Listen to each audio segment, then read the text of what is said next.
அனைவருக்கும் வணக்கம்.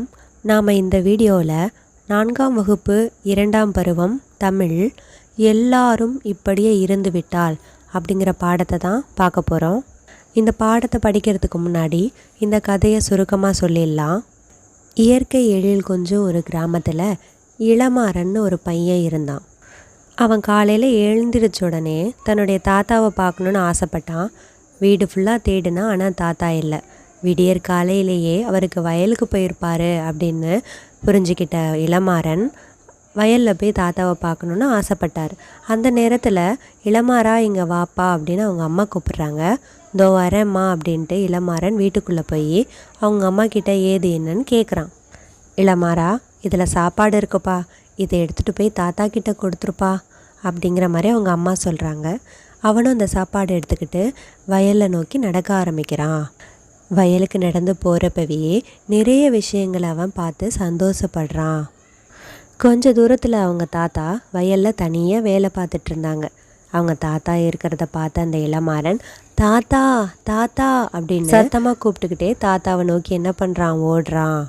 தாத்தாவும் இளமாறன் வந்ததை நினச்சி ரொம்ப சந்தோஷப்பட்டாங்க. 2 பேரும் சேர்ந்தே வேப்ப மரத்து அடியில் அவங்க அம்மா கொடுத்து அனுப்பின சாப்பாடை சாப்பிட்றாங்க. 2 பேருமே சாப்பிட்டுக்கிட்டு நிறைய பேசுகிறாங்க. அவங்க என்ன பேசிக்கிறாங்கன்னா, தாத்தா, ஏன் தாத்தா இவ்வளோ வயசாகியும் இந்த வயலில் வந்து கஷ்டப்படுறீங்க? நீங்கள் கஷ்டப்படாதீங்க தாத்தா, வீட்டுக்கு வாங்க தாத்தா அப்படின்னு இளமாறன் கூப்பிட்றான். அதுக்கு அவங்க தாத்தா, எனக்கு என்ன அவ்வளோ வயசாகிடுச்சு தம்பி, நல்ல வயலில் இறங்கி வேலை செஞ்சால் தான் உடம்பு நல்லா ஆரோக்கியமாக இருக்கும், வலிமையாக இருக்கும், நோய் நொடி இல்லாமல் இருக்கலாம். இந்த வயலில் விளையிற பயிர்கள் தான் நம்மளை வாழ வைக்குது, நாம் சாப்பிட்றதுக்கு உணவு கொடுக்குது. இதெல்லாமே என்ன மாதிரி உழவர்களோட உழைப்பால் தான் கிடைக்குது அப்படிங்கிற மாதிரி அந்த தாத்தா சொல்கிறாங்க. இப்படியே இவங்க பேசிகிட்டு இருக்கிறப்ப இளமாறன் என்ன பண்ணுறான், பக்கத்தில் இருந்த வெண்டைக்காய் செடியிலேருந்து வெண்டைக்காயை எடுத்து சாப்பிட்றான். அதுக்கு அவங்க தாத்தா என்ன சொல்கிறாங்கன்னா, இன்னும் 2-3 பறித்து சாப்பிடுப்பா, பச்சையாக சாப்பிட்டா உடம்புக்கு நல்லது தான். நான் என்னுடைய நிலத்தில் இயற்கை உரத்தை தான்ப்பா போடுறேன். இயற்கை உரம் போட்டு பயிர் வளர்த்தா உணவுப் பொருள் சுவையாக இருக்கும், நம்ம உடல் நலத்திற்கும் நல்ல ஆரோக்கியம் கிடைக்கும் அப்படிங்கிற மாதிரி சொல்லிக்கிட்டே இருக்கிறப்ப தாத்தாவோட கண்ணு கலங்க ஆரம்பிச்சிடுச்சு.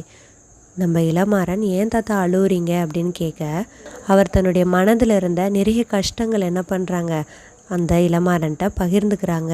அவர் என்ன சொல்லி கஷ்டப்படுறாருன்னா, அப்பெல்லாம் நிறைய மாடு இருக்கும் இளமாறா, அந்த மாடு போடுற சாணத்தை எடுத்து எருவாக்கி நிலத்தில் போட்டு இயற்கை உழவு பண்ணோம், வேறு எதையும் போட மாட்டோம்.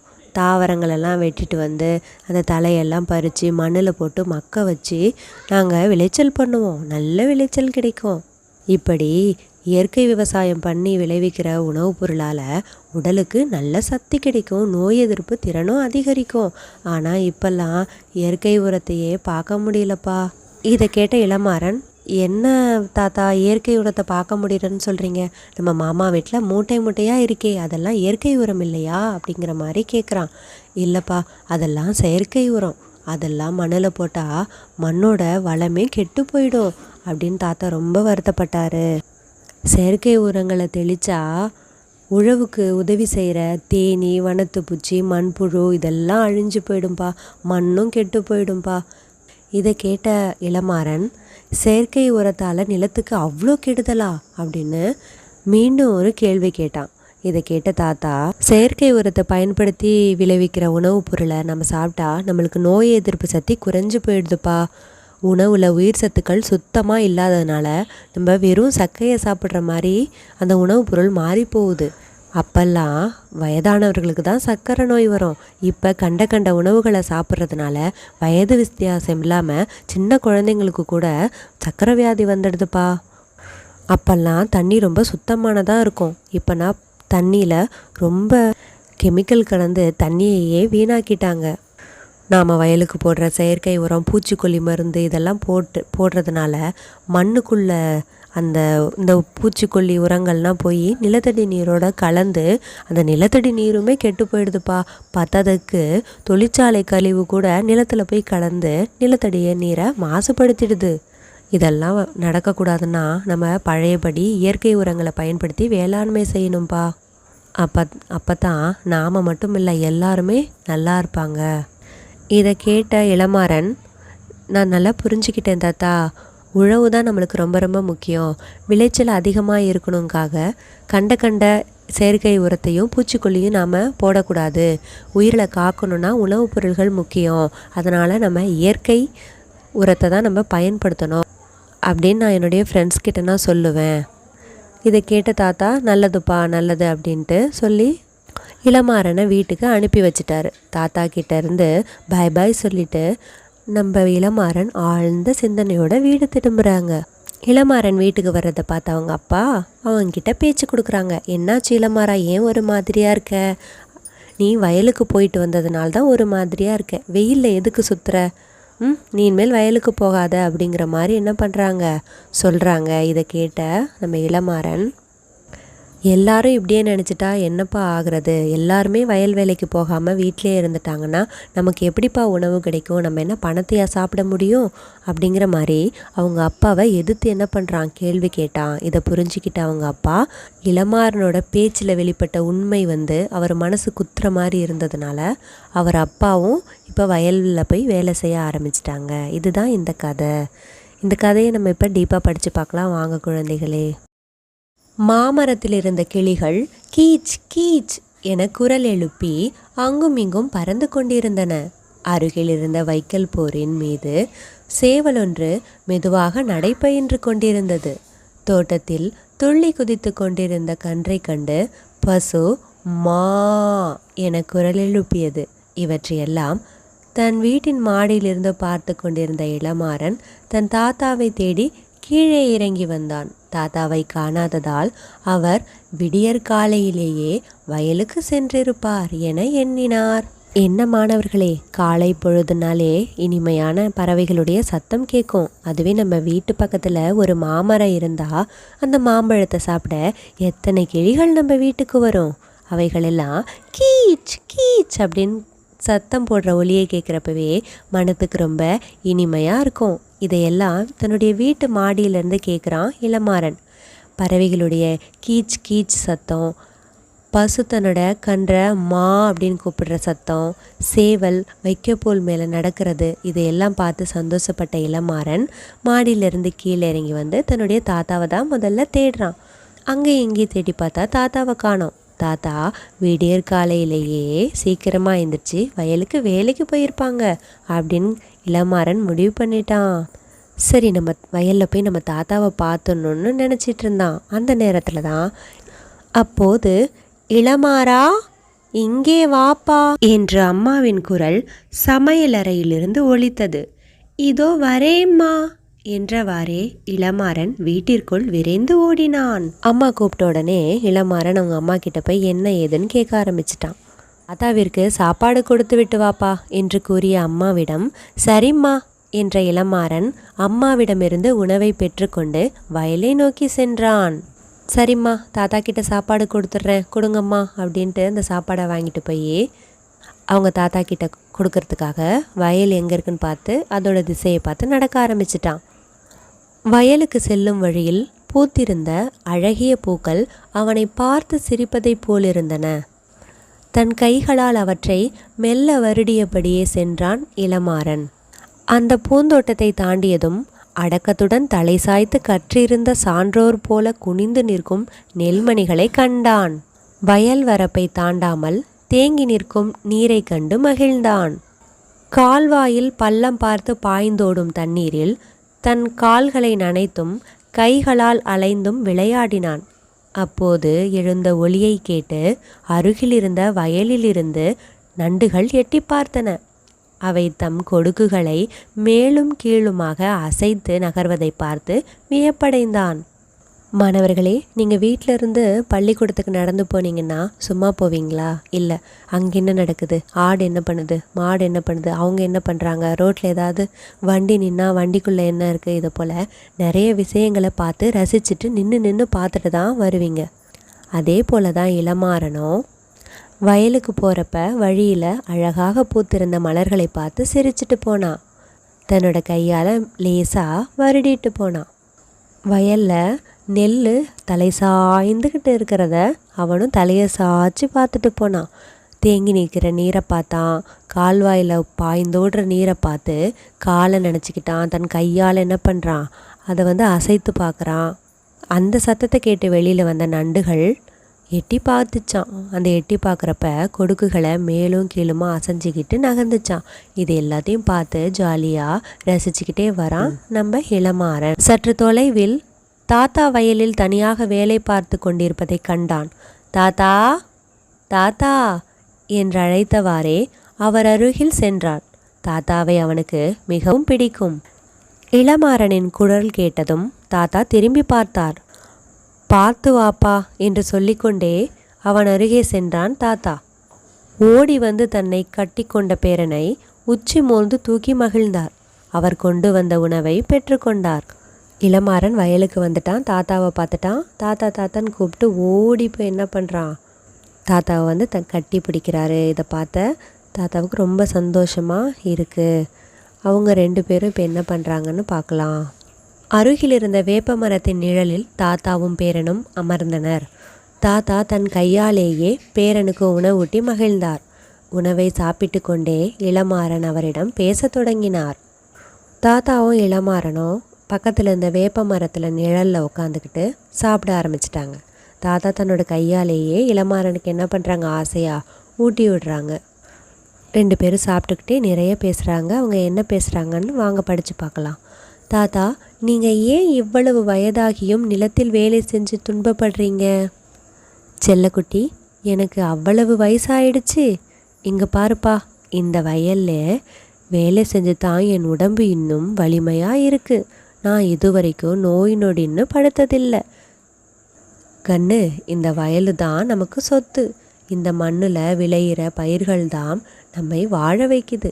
நாம் உண்ணுகிற உணவுப் பொருட்கள் எல்லாம் என்னை போல உழவர்களின் உழைப்பின் மூலமாக தான் கிடைத்தது தான் அப்படின்னு பேசிக்கிறாங்க. ஏன் தாத்தா இவ்வளோ வயசாகி இங்கே கஷ்டப்படுறீங்க? எவ்வளோ வெயில் அடிக்குது பாருங்கள்.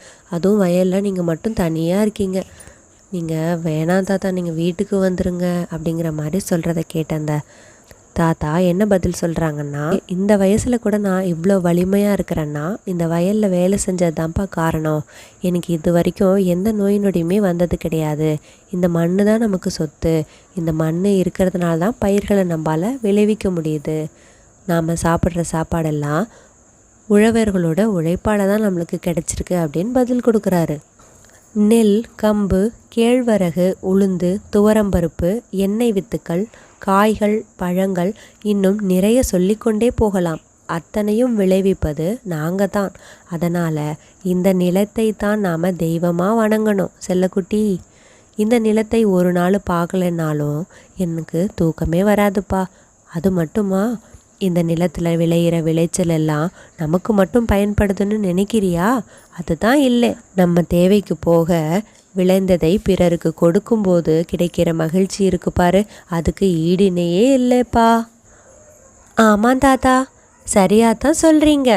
உழவர்கள் தாம் உலகத்துக்கே அச்சாணின்னு எங்கள் ஆசிரியர் கூட சொன்னார். நம்ம சாப்பிட்ற சாப்பாட்டிலேருந்து கிடைக்கிற காய்கள், பழங்கள், எண்ணெய் வித்துக்கள், இது எல்லாமே கொடுக்கறது இந்த நிலந்தாப்பா. இந்த நிலந்தான் நம்மளுக்கு தெய்வம். அதை தான் நம்ம தெய்வமாக வணங்கணும். இந்த நிலத்தை நான் ஒரு நாள் பார்க்கலனாலும் எனக்கு தூக்கமே வராதுப்பா அப்படின்னு நிலத்தை பற்றின தன்னுடைய ஆசை, தன்னுடைய விருப்பம், தன்னுடைய உயிராக நினைக்கிற நிலத்தை அவ்வளோ பெருமைப்படுத்துகிறாரு அந்த தாத்தா. நிலத்தில் விளைவிக்கிற உணவை நம்ம மட்டுமா சாப்பிட்றோம், மற்றவங்களுக்கும் கொடுக்குறோம்ப்பா. அதுலேயும் நம்மளுக்கு மகிழ்ச்சி கிடைக்குது.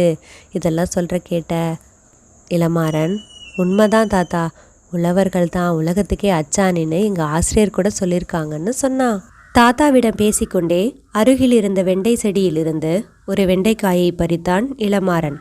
இன்னும் கூட 2-3 படித்து சாப்பிடுப்பா, பச்சையாக சாப்பிட்டா உடம்புக்கு நல்லது தான் என்றார் தாத்தா. தாத்தா, வெண்டைக்காய் சுவையாக இருக்கிறதே என்று கூறிய பேரனிடம், ஆமாம்ப்பா, இயற்கை உரம் போட்டு தான் இங்கே எல்லா உணவு பயிர்களையும் விளைவிக்கிறோம். அதனால் உடலுக்கும் கெடுதி இல்லை, உணவுப் பொருள்களும் சுவையாக இருக்கும் என்று கூறிய தாத்தாவின் கண்கள் சற்றே கலங்கியது போல் உணர்ந்தான் இளமாறன். தாத்தா தாத்தா என்னாச்சு? ஏன் என்னவோ போல் இருக்கிறீங்க? ஒன்றுமில்லைப்பா என்ற தாத்தா உண்மையாகவே தம் கண்களை துடைத்துத்தான் கொண்டார். தாத்தா, நீங்கள் என்கிட்டே எதையோ சொல்ல வேண்டாம்னு நினைக்கிறீங்க, அப்படித்தானே? சொல்லுங்க தாத்தா என்றான் இளமாறன். அப்போதெல்லாம் நிறைய மாடுகள் இருக்கும். அவற்றின் சாணத்தை ஒன்று சேர்த்து எருவாக்கி நிலத்தில் போட்டு இயற்கை உழவு செய்தோம். தாவரங்களோட தழைகளை மண்ணிலிட்டு மக்கச் செய்த விளைச்சல் கண்டோம். இப்படி விளையிற உணவுப் பொருள்களை சாப்பிட்றவங்க நல்ல உடல் நலத்தோடும் நோய் எதிர்ப்பு சக்தியோடும் இருந்தாங்க. ஆனால் இப்போ எல்லாம் இயற்கை உரத்தையே பார்க்க முடியலையே. தாத்தா, நம்ம மாமா வீட்டில் மூட்டை மூட்டையாக அடுக்கியிருக்கே, அவைகளெல்லாம் இயற்கை உரம் இல்லையா? இல்லைப்பா, அவையெல்லாம் செயற்கை உரம். அவற்றை மண்ணில் போட்டு மண்ணை கெடுக்கிறோம் என்ற வருத்தம் எனக்கும் இருக்குது. செயற்கை உரங்களை தெளித்து உழவனுக்கு உதவியாக இருக்கிற தேனீ, வண்ணத்துப்பூச்சி, மண்புழுன்னு எல்லாத்தையும் அழித்து மண்ணை கெடுக்கிறோம். தாத்தா, செயற்கை உரங்களால் நிலத்துக்கு அவ்வளவு கெடுதலா? செயற்கை உரத்தை பயன்படுத்தி உற்பத்தி செய்யும் உணவுப் பொருட்களை உண்பதால் நமக்கு நோய் எதிர்ப்பு சக்தி குறைந்து நோய்கள் வருகின்றன. உணவுகள் உயிர்ச்சத்துக்கள் இல்லாத சக்கைகளாகவும் மாறிப்போகின்றன. உடலை வாட்டும் நோயான சர்க்கரை நோய் வயது வித்தியாசம் இல்லாமல் சிறு பிள்ளைகளுக்கும் வருகிறது. தாத்தா, அப்போ தண்ணீர் மட்டும்தான் சுத்தமாக இருக்குதுன்னு சொல்லுங்க. அடப்போப்பா, செயற்கை உரம், பூச்சிக்கொல்லிகள் போன்றவற்றை மண்ணில் தெளித்து தண்ணீர் விடுகிறோம். அந்த தண்ணீர் நிலத்தடி நீருடன் கலந்து அதையும் கெடுத்து விடுகிறதே. இது போதாது என்று தொழிற்சாலை கழிவுகளை அப்படியே நிலத்தில் விட்டு நிலத்தடி நீரையும் மாசுபடுத்துகிறோமே. அடப்பாவமே, அப்படின்னா நாம் எதைத்தான் சாப்பிடுவது? பழைய முறைப்படி நாம் இயற்கை உரங்களை பயன்படுத்தி வேளாண்மை செய்யணும்பா. அப்போதுதான் நான் மட்டுமல்ல, எல்லோருமே நலமாக இருப்பாங்க. தாத்தா, நீங்கள் சொன்னதை நான் நல்லா புரிஞ்சுக்கிட்டேன். உழவு தான் நமக்கு உயிர். அதில் விளையிற பயிர்கள் தான் நம்ம எல்லாருக்கும் உணவாக இருக்குது. அதனால் நம்ம உயிர்காக்கும் உணவுப் பொருள்களை விளைவிக்கிற இந்த நிலத்துக்கு நாம் எந்த கெடுதலும் செய்யக்கூடாது. முடிஞ்ச வரைக்கும் செயற்கை உரத்தை விட்டுட்டு இயற்கை உரத்தை தான் நாம் பயன்படுத்தணும். சரியா தாத்தா? அப்பா கிட்ட மட்டுமின்றி என் நண்பர்களுக்கும் நீங்கள் சொன்னதை கட்டாயம் எடுத்து சொல்லுவேன். நல்லது கண்ணு, அப்படியே செய்.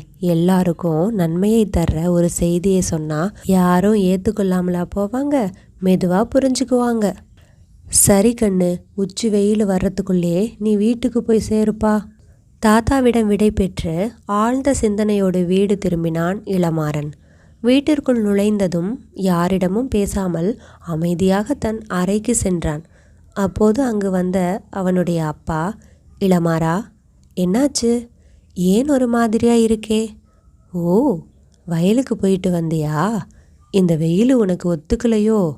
உங்கள் தாத்தா கூட நான் சொல்கிறத எங்கே கேட்குறாரு? இந்த தள்ளாத வயசில் எதுக்கு வயலில் போய் வேலை செய்யணும்? வீட்டிலே இருக்கலாம்ல என்று கூறிய அப்பாவை முறைத்த இளமாறன், அது சரிப்பா, நீங்கள் நினைக்கிற மாதிரி யாருமே வயல் வேலைக்கு போகலைன்னா என்னாகும்? எல்லாரும் இப்படியே இருந்துவிட்டால் நாம் என்ன பணத்தையா சாப்பிட முடியும் என்றான். இளமாறன் பேச்சில் வெளிப்பட்ட உண்மை தம்மை சுடுவது போல் உணர்ந்த அப்பா ஒன்றும் பேசாமல் வயலை நோக்கி நடந்தார். என்ன மாணவர்களே, இயற்கை வேளாண்மை, இயற்கை உரத்தை பற்றி தாத்தா தன்னுடைய பேரன்கிட்ட சொன்னதை எல்லாரும் கேட்டிருப்பீங்க. இயற்கை உரம் போட்டு நம்ம விளைவிக்கிற பயிர்களை சாப்பிட்டா நம்ம உடலுக்கு நோய் எதிர்ப்பு சக்தி திறன் அதிகரிக்கும். மேலும் சுவையாகவும் இருக்கும். மண்ணினுடைய வளமும் மேலும் மேலும் உயரும். ஆனால் இப்போ எல்லாம் இயற்கை உரங்களை பார்க்க முடியறதில்லன்னு தாத்தா ரொம்ப கவலைப்பட்டார். அதற்கு மாற்றாக நிறைய செயற்கை உரங்கள், பூச்சிக்கொல்லிகள் மனிதன் பயன்படுத்தி உணவுப் பொருள்களை விளைவிக்கிறதுனால அதை சாப்பிட்ற மனிதர்களுக்கு நோய் எதிர்ப்பு சக்தி திறனே இல்லாமல் போகுது. புதுசாக நிறைய நோய்கள் மனிதர்களுக்கு வருது. வயது வித்தியாசம் இல்லாமல் சின்ன குழந்தைகளுக்கு கூட சர்க்கரை வியாதி வருது. உழவனின் நண்பன்னு சொல்கிற வண்ணத்துப்பூச்சி, தேனீ, மண்புழு அதெல்லாம் சாப்பிட்டு அவைகளும் இறந்து போயிடுது. பயிர்களுக்கு பூச்சிக்கொல்லி மருந்து தெளிக்கிறோம்ல, அப்போ அது தண்ணியோடு கலந்து நிலத்தடி நீர் மட்டத்தில் இருக்கிற நீரையும் அது மாசுபடுத்திடுது. இவையெல்லாம் நம்ம தடுக்கணும்னா இயற்கை வேளாண்மை தான் பண்ணணும் அப்படின்னு தாத்தா சொல்கிறத கேட்ட நம்ம இளமாறன், அதை தன்னுடைய நண்பர்கள்கிட்டையும் தன்னுடைய அப்பா கிட்டேயும் சொல்கிறதா சொன்னார். தன்னுடைய அப்பா கிட்ட இயற்கை விவசாயத்தை பற்றி எடுத்து சொன்னார். எல்லாரும் வீட்டிலையே இருந்துக்கிட்டு வேறு வேலைக்கு போய் வயல்வெளியில் வேலை செய்யலைன்னா உணவுப் பொருள்களை யார் தயாரிப்பாங்க? நம்ம என்ன பணத்தையா சாப்பிட முடியும்? அப்படின்னு கேள்வி கேட்ட இளமாறனுடைய உண்மையை புரிஞ்சுக்கிட்ட அவங்களுடைய அப்பா இனிமேல் நம்ம வயலில் போய் வேலை செய்யலான்னு வயல் வேலைக்கு போயிட்டாரு. இளமாறனுடைய பேச்சு அவருடைய அப்பாவோட மனசை மாற்றிடுச்சு. அவரோட அப்பாவோட மனசை மட்டும் இல்லை, நம்மளுடைய மனசையும் மாற்றி இயற்கை விவசாயம் பண்ணுறதுக்கான ஒரு தூண்டுகோலாக அமையுது.